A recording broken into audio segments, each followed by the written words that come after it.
Welcome to DC Fab and working on what? Today I've had a couple requests to check out one of the projects I've been working on. It's my 1990 Dodge Dakota. It's kind of a rare bird. It is the square front, kind of similar to the S10s. However, it is an extended cab. That's what kind of makes it a little bit rare. And it's the LE version with all the power options and all that stuff. But it's pretty far from stock. Paint is faded typically, like Dakota's a vet air generation. And done quite a bit of work to it. It's got a HEMI swap in it. It's got a built 46 RE transmission. But I'll take you through it right now. Let's go have a look. All right, here it is.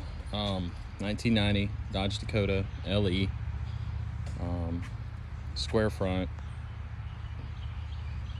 Got we'll start with the exterior and I'll talk about some of the things that I've upgraded on it. But exterior, it's obviously got a fiberglass cowl hood on it. I think it's a 3-inch cowl hood. I did add the factory emblem to it, just drilled a couple holes after some measuring. Has the Holley Retro Bite LED headlights.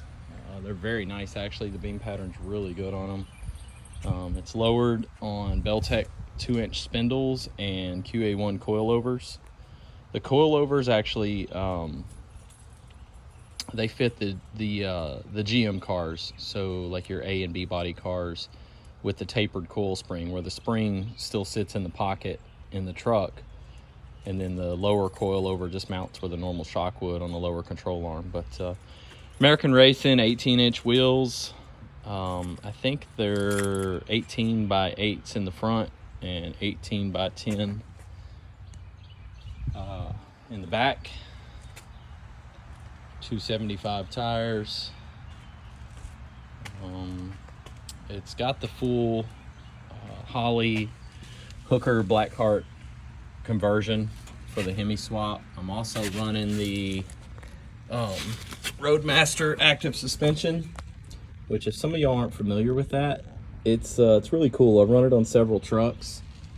It is a helper leaf basically, so it functions as a sway bar and as a load capacity carrying and a traction bar.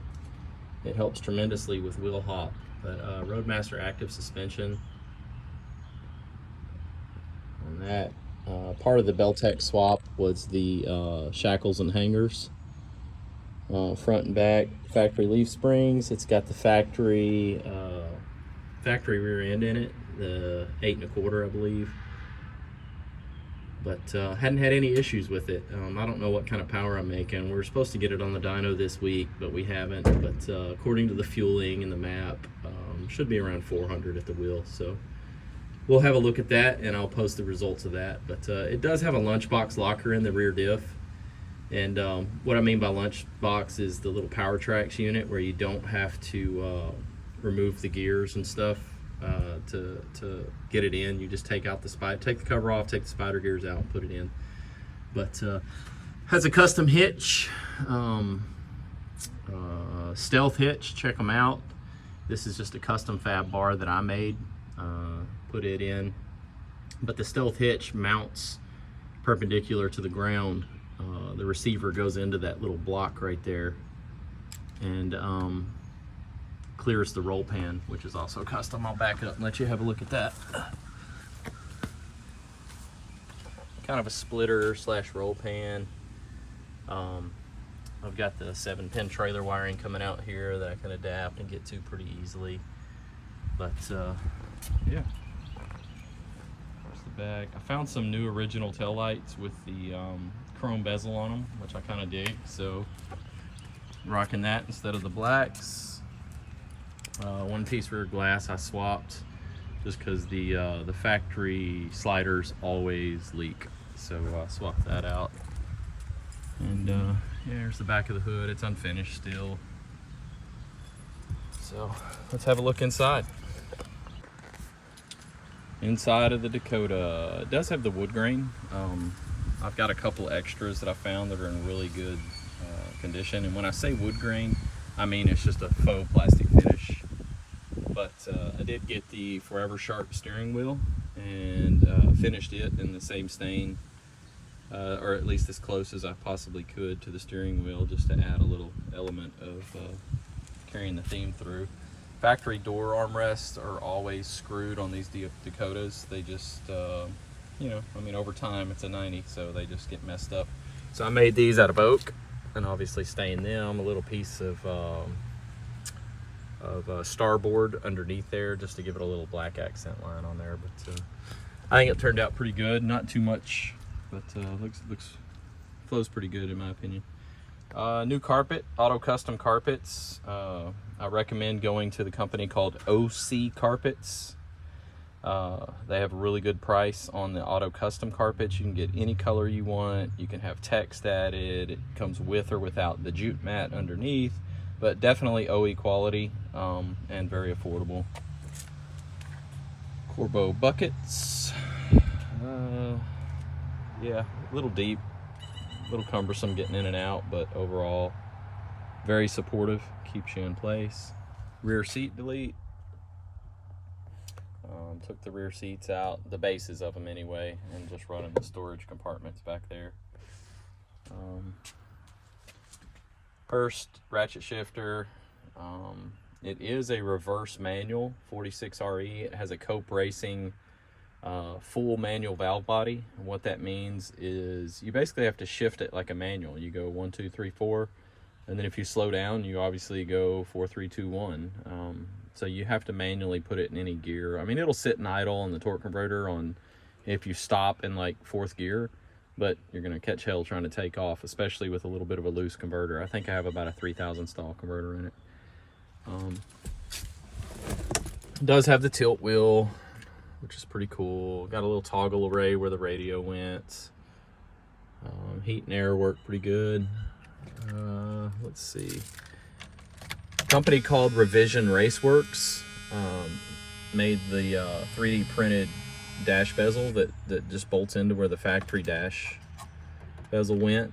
And right now, since I'm running the Holley Terminator X, it's set up just for the 3.5 screen, but you can see this large surround here.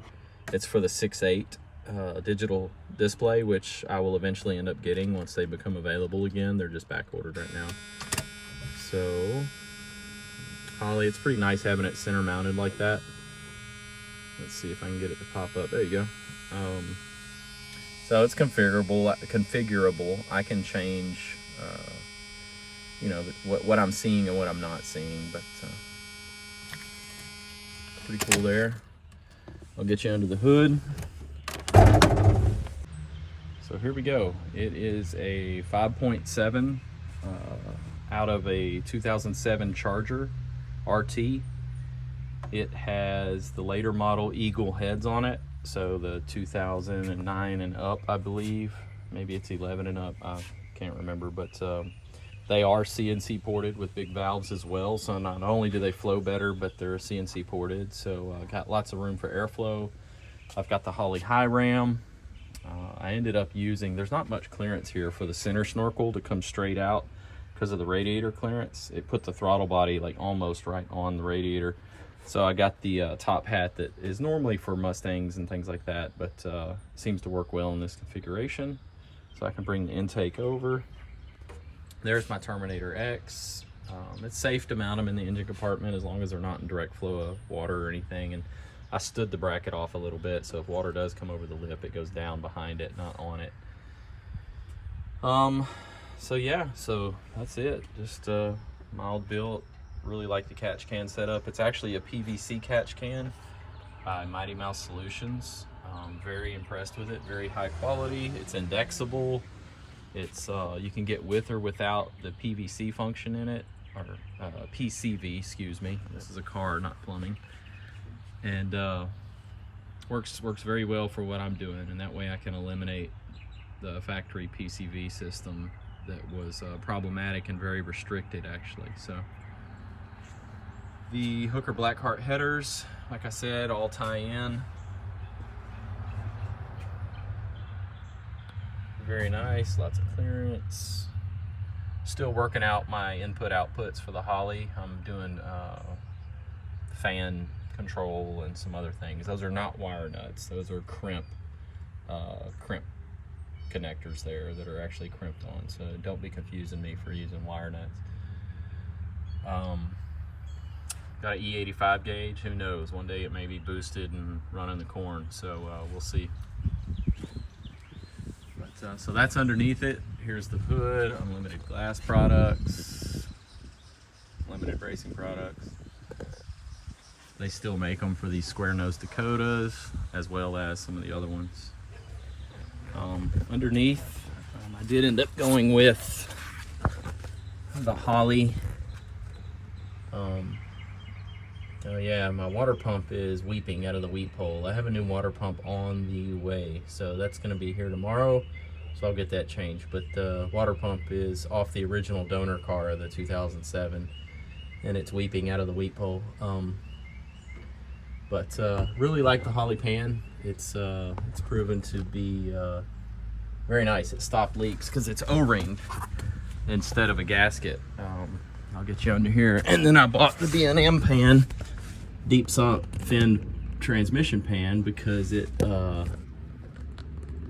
as well is O-ringed, so there's no chance of leaky McLeaks. There's the Holley pan. I'll turn it sideways so you can see it, but really nice clearance on the cross member with the Holley pan if you're doing a HEMI swap on a Dakota. And there is the exhaust back. I don't know if I can get it. Yeah, some of it. But anyway, 2.5 inch back. There's the coilovers. That's anti-seize all over them. Yep, into the factory pocket with the tapered spring. And let's get this thing running. Here we go, guys. I'm gonna do a startup for you. I'm gonna get the cages up.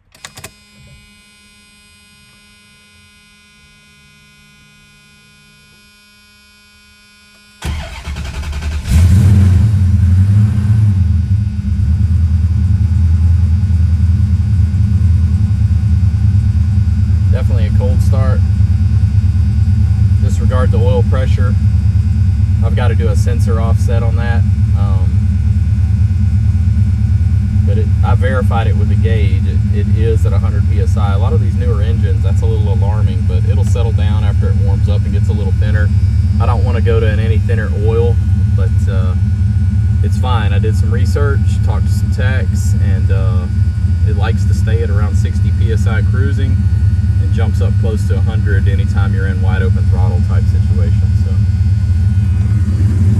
So we'll get back here.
Got a Wizard radiator coming.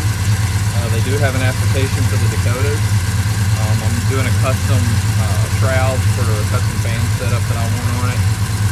But the Wizard radiator will be 2.5 inch core, but I'm using a Spall slimline fan, so I know that's tight right there where the fan is, but the slimlines will fit even with the wider core. So I'm excited to get that in. It's in process right now, being fabricated, and yeah, I'll have it pretty soon.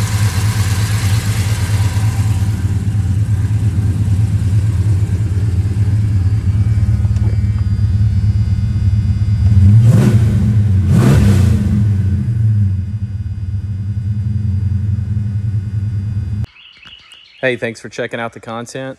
If there's anything else you guys saw in some of the previous videos and you want to see, let me know. I'll do my best to get that content out to you.